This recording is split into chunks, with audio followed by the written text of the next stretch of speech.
Assalamualaikum warahmatullahi wabarakatuh. Waalaikumsalam warahmatullahi wabarakatuh. Sudah saatnya saat ini kita sudah sampai di demonstrasi kontekstual tugas CGP angkatan 6 ya Bapak Ibu ya. Yang pertama Pak Fatur sebagai coach dan Bu Asih sebagai coach. Nah, untuk kegiatan demonstrasi kontekstual ini nanti saya sebagai pengamat. Jadi untuk coaching ya nanti mengajak dengan kriteria present dengan kehadiran penuh dan mendengarkan aktif dan mengajukan pertanyaan berbobot. Dan nanti kita akan menggunakan dengan alur perintah. Silakan bisa dimulai, waktunya kurang lebih 20 menit. Monggo. Terima kasih. Silakan dimulai Pak. Assalamualaikum warahmatullahi wabarakatuh, Bu Asih. Gimana kabarnya? Alhamdulillah baik, Bu Asih. Gimana Pak Fatur? Supaya bisa saya bantu. Ada waktu, Bu Asih? Insya Allah.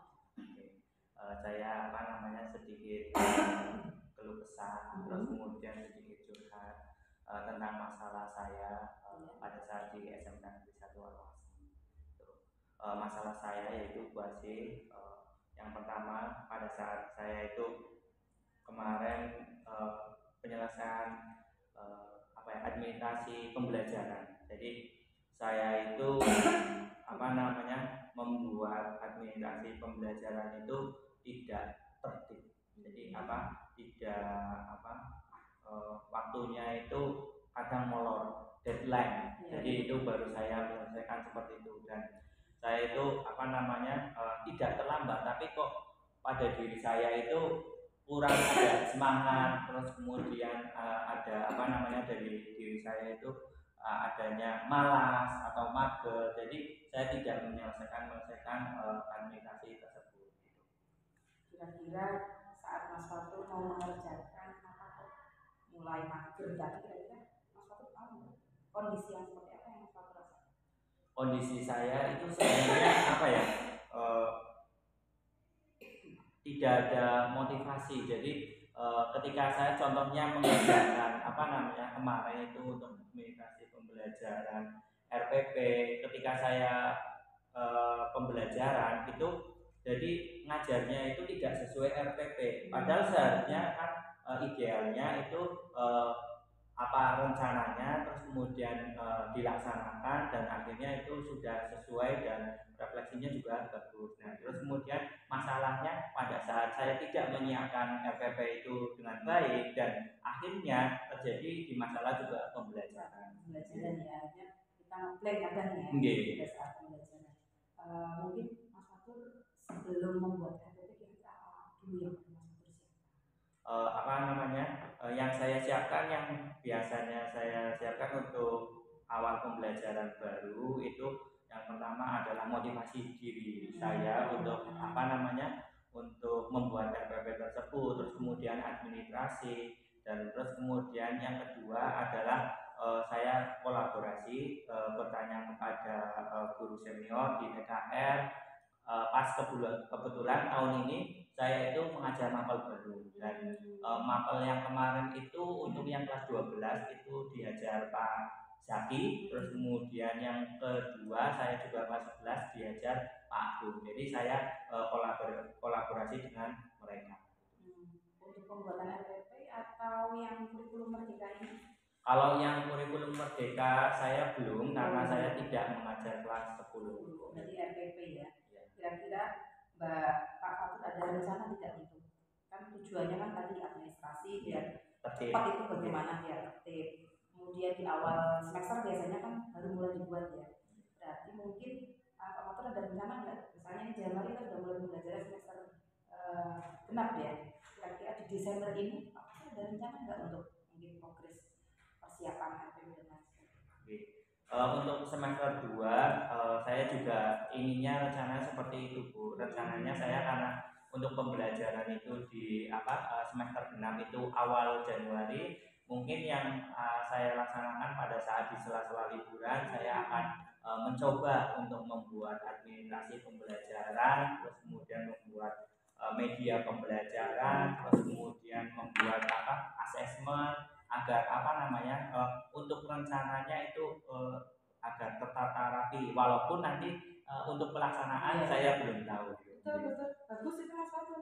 Berarti nanti di bulan Desember Mas Fatur harus punya program untuk menyiapkan RPP ya, seperti Mas Fatur tadi bilang terkait rencana Mas Fatur untuk mencapai tadi tujuan tadi agar RPP-nya tidak tertinggal, administrasinya tidak tertinggal. Berarti sebelum pembelajaran dimulai, jadi Mas Fatur sudah mulai nyipil mengerjakan membuat RPP tadi ya. Kira-kira tadi ada ya waktu untuk bisa ya? Saya jadi masalahnya itu Bu, pada saat di sela-sela liburan mungkin magernya itu muncul.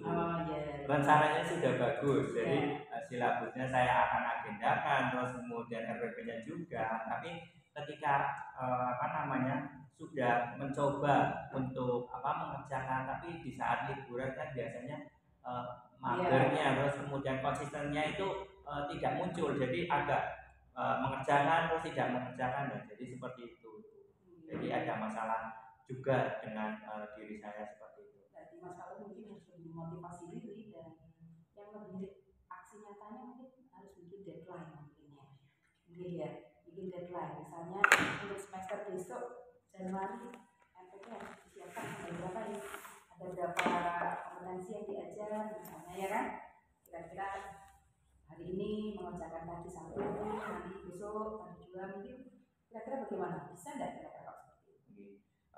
Mungkin itu salah satu rencana saya dan kegiatan saya, betul Bu Asih. Jadi saya buat deadline, jadi deadline saya itu biar jelas ketika saya membuat misal KD-nya tinggal 5 kalau nggak salah, jadi setiap 2 hari sekali saya membuat satu RPP, satu kompetensi dasar, terus kemudian beserta dengan asesmennya. Jadi seperti itu. Kira cukup ya kalau itu ya, nanti kan sampai itu nanti 5 KD dikerjakan dalam waktu 2 minggu misalnya. Kemudian nanti Mas Fatur sendiri bisa mengevaluasi isi dari RPP tersebut. Jadi untuk mereview biar lebih enak, ya kan? Sehingga nanti saat mulai pembelajaran, tinggal kalau kurang tinggal dilengkapi lagi. Kan seperti itu Mas Fatur. Kira-kira untuk tadi dari tujuan, kemudian identifikasi masalah yang terjadi di Mas Fatur, rencana aksi sudah jelas. Mas Fatur nanti akan membuat deadline sendiri ya untuk membuat RPP. Kemudian untuk tindak lanjut berikutnya, kira-kira untuk kan tidak sesuai kadang RPP yang dibuat dengan aksi nyata, dengan kenyataan saat kita mengajar. Kira-kira Mas Fatur punya pengembangan lagi nggak untuk menghindari seperti itu? Apa yang Mas Fatur lakukan? Tindak lanjut saya ketika tertib administrasi yang mungkin saya lakukan adalah motivasi diri sendiri bahwa RPP itu penting. Jadi ketika RPP-nya baik, terus kemudian pelaksanaannya, implementasinya untuk pembelajarannya juga baik. Terus kemudian yang kedua adalah saya akan merefleksi diri bahwa yang saya lakukan itu kurangnya apa. Ketika saya membuat RPP, oh iya berarti saya kurang motivasi, saya akan tekankan untuk motivasi. Yang kedua, ketika saya kolaborasi dengan guru yang lain, ketika di tempatnya di pembelajaran yang tahun kemarin dari Pak Agung ini menurut saya kurang, jadi kurang, menurut saya itu kurang, jadi saya akan menambahi. Jadi seperti itu komitmen saya, jadi seperti itu. Bagus. Semakin tahun pastinya RPP semakin bagus karena dilengkapi tadi. Jika RPP yang kita buat ternyata masih kurang, maka diperbaiki lagi. Kan ada revisi pertama, revisi kedua, itu sebagai acuan untuk kita agar lebih baik lagi untuk administrasi. Gimana kira-kira? Terima kasih Bu Asih ya, telah telah memberikan gambaran atau memberikan semangat lagi buat saya ketika saya ada masalah masalah kurangnya tertib administrasi, terus kemudian pada saat implementasinya juga kurang. Bu Asih sudah memberikan secara tidak langsung pertanyaan dari Bu Asih itu sebenarnya saya sudah bisa menjawab dari masalah saya, tinggal diri saya itu kurang pede, jadi terus kemudian akhirnya saya butuh sosok Bu Asih yang bisa meyakinkan diri saya. Sama-sama Pak Fatur, saya juga terima kasih. Mudah-mudahan coaching kali ini atau cerita-cerita kali ini bisa bermanfaat dan memotivasi Pak Fatur untuk lebih baik lagi. Mungkin itu ya Pak Fatur, ya mohon maaf jika ada salah-salah Pak Fatur. Kita sama-sama belajar Pak. Terima kasih Bu Asih. Mohon maaf sudah mengganggu waktunya. Saya mau kembali ke ruangan saya dulu. Terima kasih Bu Asih. Silakan sama-sama Pak Fatur. Ya, terima kasih sudah melakukan kegiatan coaching dengan baik pada hari ini. Pada saatnya kita ke kegiatan refleksi nih. Ini pertama ke Bu Asih dulu sebagai coach.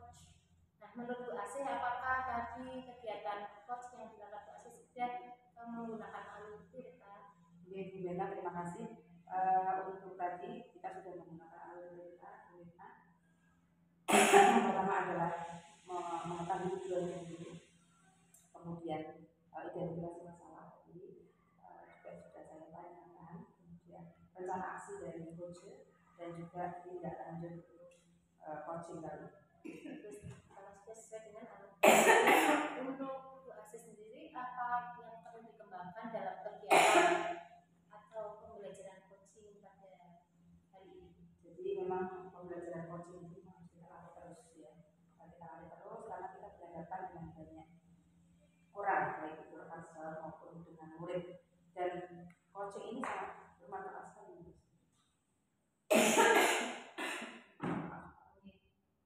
Sangat bermanfaat untuk perbaikan kebiasaan. Ya, kira-kira apa yang perlu ditingkatkan dari kegiatan ini? Mungkin kalau yang harus saya tingkatkan tadi konsentrasi saat mendengarkan coach, kemudian memberikan pertanyaan-pertanyaan yang lebih berbobot. Kemudian untuk Pak Fatur sebagai coaching, apa yang Pak Fatur rasakan saat di coaching sama Bu Asih? Perasaan saya itu senang sekali karena Bu Asih adalah sosok role model saya. Saya sangat tepat memilih Bu Asih untuk sebagai coaching saya, dan Bu Asih juga memberikan pertanyaan-pertanyaan berbobot sehingga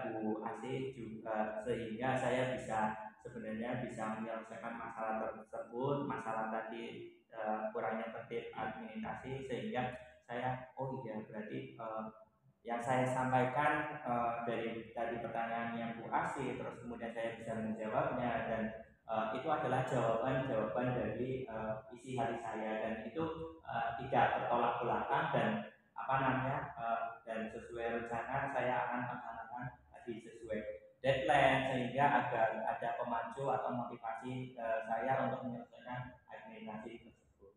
Baiklah, itu ya, semoga kegiatan coaching pada siang hari ini bermanfaat bagi kita semua. Wassalamualaikum warahmatullahi wabarakatuh. Waalaikumsalam warahmatullahi wabarakatuh.